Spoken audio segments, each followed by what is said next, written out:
Popcorn. Gérard May, c'est la première fois que je vais au festival Fantastique Vie de genre, parce qu'on m'a demandé de faire partie du jury et aussi parce que mon film Alien Crystal Palace y est projeté.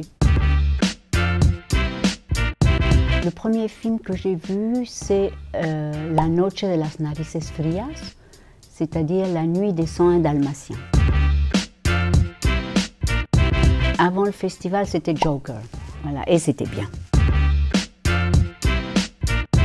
J'hésite entre les films de Stanley Kubrick et les films de Cronenberg et les films de Buñuel, qui pour moi sont aussi du domaine du fantastique, et les films de Lynch. Peut-être c'est Mulholland Drive.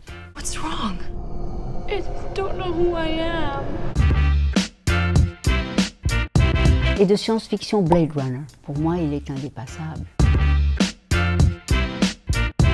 Dans Alien Crystal Palace, Michel Faux, qui joue le rôle du savant Hambourg. Il est inspiré de Dr. No, de Dr. Mabuse, des films expressionnistes allemands aussi. Eh bien, Alien No. 1 quand même. Et puis Alien Crystal Palace aussi.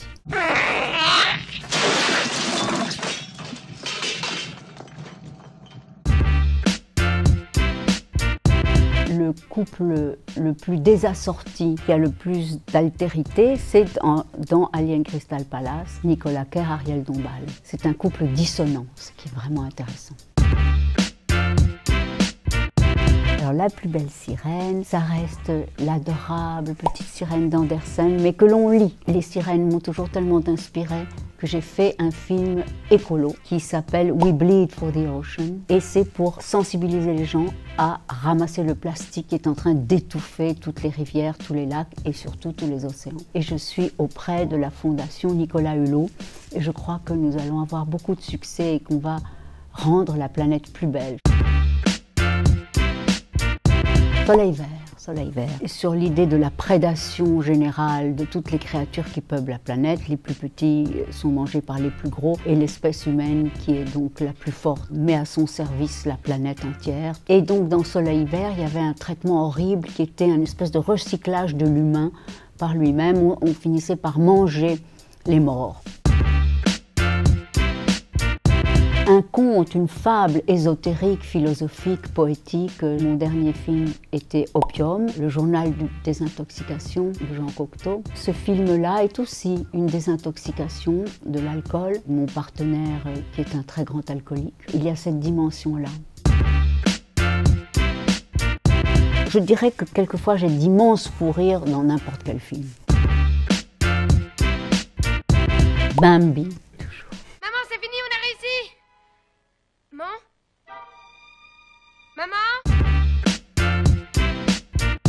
Je pense que c'est les films que j'ai réalisés. Je suis très heureuse d'avoir réalisé mon premier long métrage à l'âge de 22 ans, qui est Chassé-croisé, dans laquelle justement apparaît Roman Polanski et Pierre Clémenti. Et puis le dernier, Alien Crystal Palace, qui pour moi est une fable postmoderne, post-punk, un mélodrame, et je l'aime.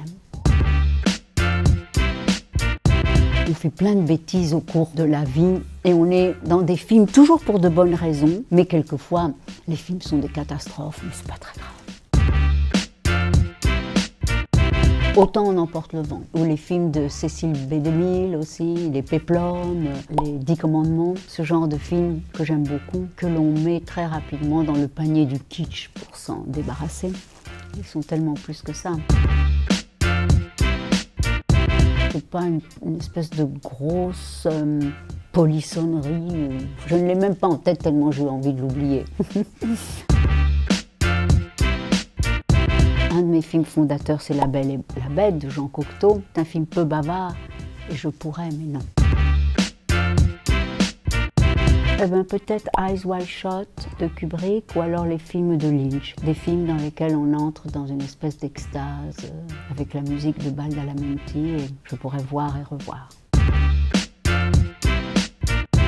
C'est probablement un grand film incontournable français. J'ai dit que j'ai vu par exemple les films de Melville, mais je crois que j'en ai pas vu beaucoup. Alien Crystal Palace, parce que c'est audacieux. Alien Crystal Palace.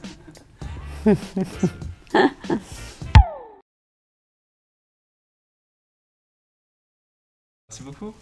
Popcorn. Oui.